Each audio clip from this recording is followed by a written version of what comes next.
presented by Himalaya Pure Homes. सेहत का ये एपिसोड आप तक लाए हैं Himalaya pure homes. Pure home sanitizing floor cleaner बना है नेचुरल तत्वों से।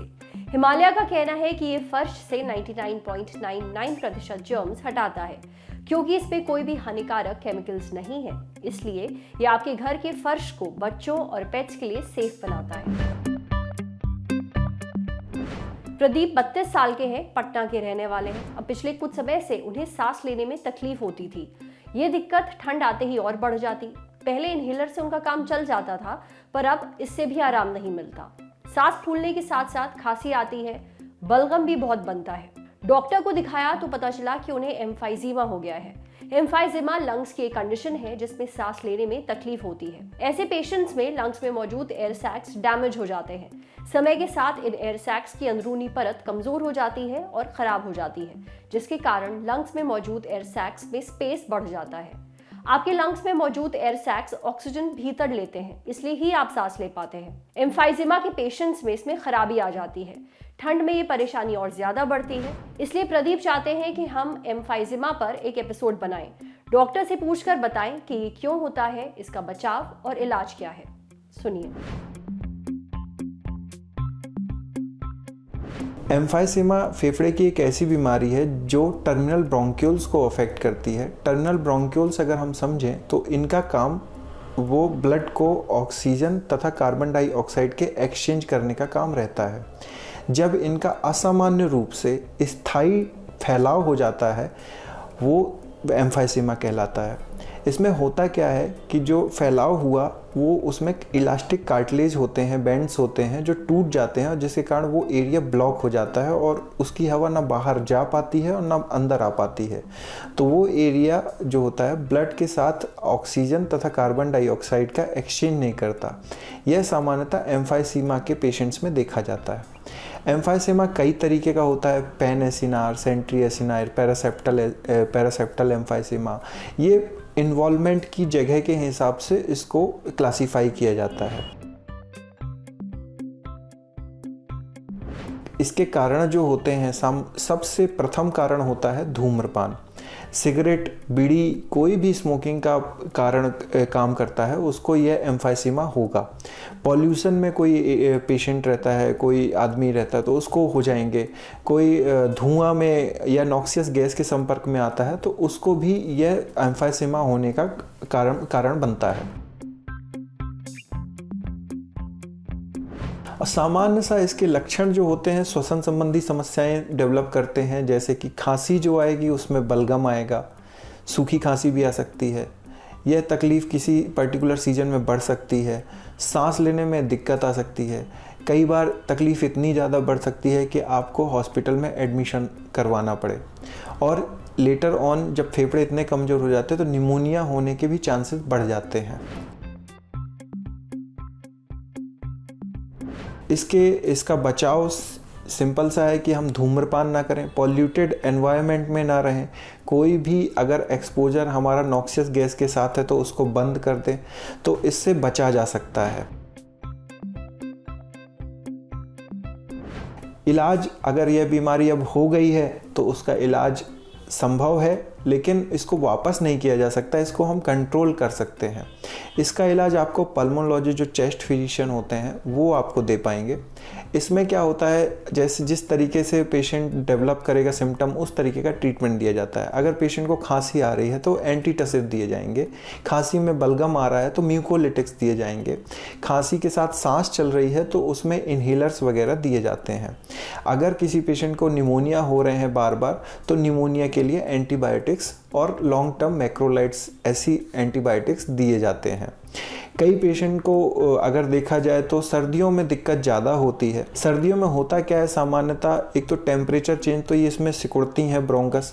दूसरा, सर्दियों के टाइम पे जो वायरसेस होते हैं वो सबसे ज़्यादा ब्रीड करते हैं, म्यूटेट करते हैं, और चूंकि इनकी फेफड़े की क्षमता वैसे ही कमज़ोर हो चुकी है, प्रतिरोधक क्षमता कम हो चुकी है, तो ये जो वायरस होते हैं ये इन्फेक्शन कॉज करते हैं, और इन्फेक्शन के कारण जो इनके सामान्य सिम्टम्स होते हैं, लक्षण होते हैं, वो बढ़ जाते हैं और जिसके कारण उनको खांसी में बलगम और सांस लेने में तकलीफ इतना अत्यधिक हो जाती है कि हॉस्पिटल में भी एडमिट होना पड़ सकता है।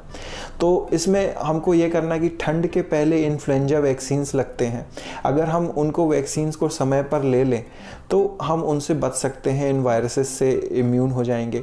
कोविड का समय है तो कोविड की वैक्सीन अगर हम ले लेते हैं तो कोविड से हम बच जाएंगे, तो इन्फेक्शन होने के चांसेस। निमोनिया के लिए न्यूमोकोकल वैक्सीन्स भी हम लगवा सकते हैं, तो इससे भी हम बच जाएंगे।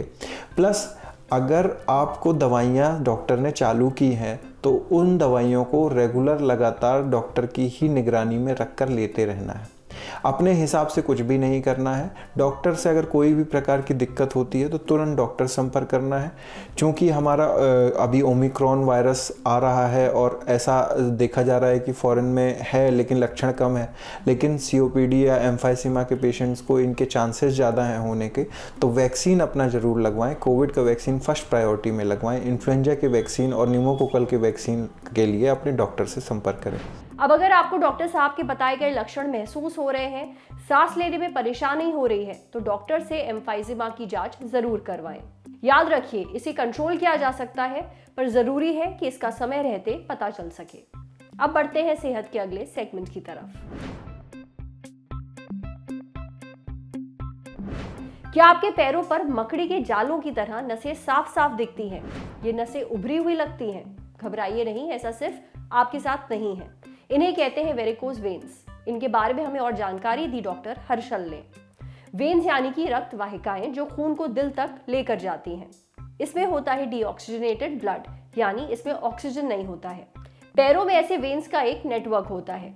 अब पैरों में 3 वेन्स का सिस्टम होता है। एक जो ऊपरी सतह पर होती हैं, जिन्हें हम सुपरफिशियल वेन्स कहते हैं। दूसरी जो अंदरूनी सतह पर होती हैं मसल्स के बीच, जिसे हम डीप वेन्स कहते हैं। और तीसरी इन दोनों को जोड़ती हैं परफोरेटर वेन्स। इन परफोरेटर वेन्स में होते हैं वॉल्व्स।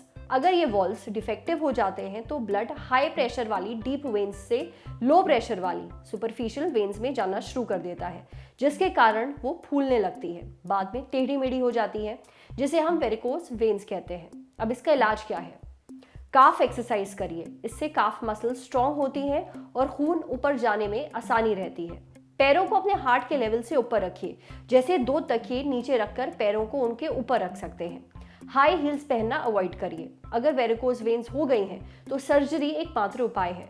सर्जरी में सुपरफिशियल वेन्स को ठीक किया जाता है। लेजर और रेडियो फ्रीक्वेंसी के जरिए सुपरफिशियल वेन्स ठीक की जा सकती हैं। समझे?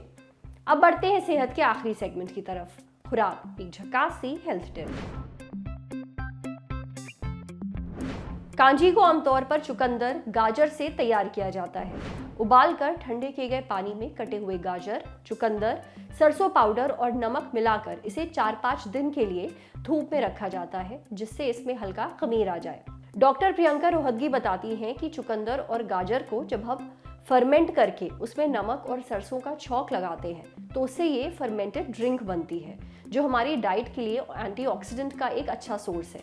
ये एक प्रोबायोटिक ड्रिंक है, यानी ये शरीर में गुड बैक्टीरिया बढ़ाने में मदद करती है। इस तरह से हमारी पाचन शक्ति और पेट को दुरुस्त करती है, खासकर सर्दियों में। डॉक्टर प्रियंका कहती हैं कि कांजी सेहत के लिए बहुत फायदेमंद है, क्योंकि इसमें विटामिन के, पोटेशियम, मैंगनीज और कई प्रकार के विटामिन और मिनरल्स पाए जाते हैं। आज सेहत पर इतना ही। अगर आप एक डॉक्टर हैं, हमसे कुछ शेयर करना चाहते हैं, तो जो ईमेल आईडी इस वक्त आपको अपनी स्क्रीन पर दिख रही है, उस पर हमें एक मेल भेज दीजिए। ये वीडियो फेसबुक पर देख रहे हैं तो हमारे फेसबुक पेज को लाइक करिए, यूट्यूब पर देख रहे हैं तो हमारे चैनल को सब्सक्राइब करिए, बेल आइकन पर ज़रूर क्लिक कर दीजिए, ताकि जब भी हम कोई नया वीडियो अपलोड करें तो उसका नोटिफिकेशन आप तक सबसे पहले पहुंचे। शुक्रिया।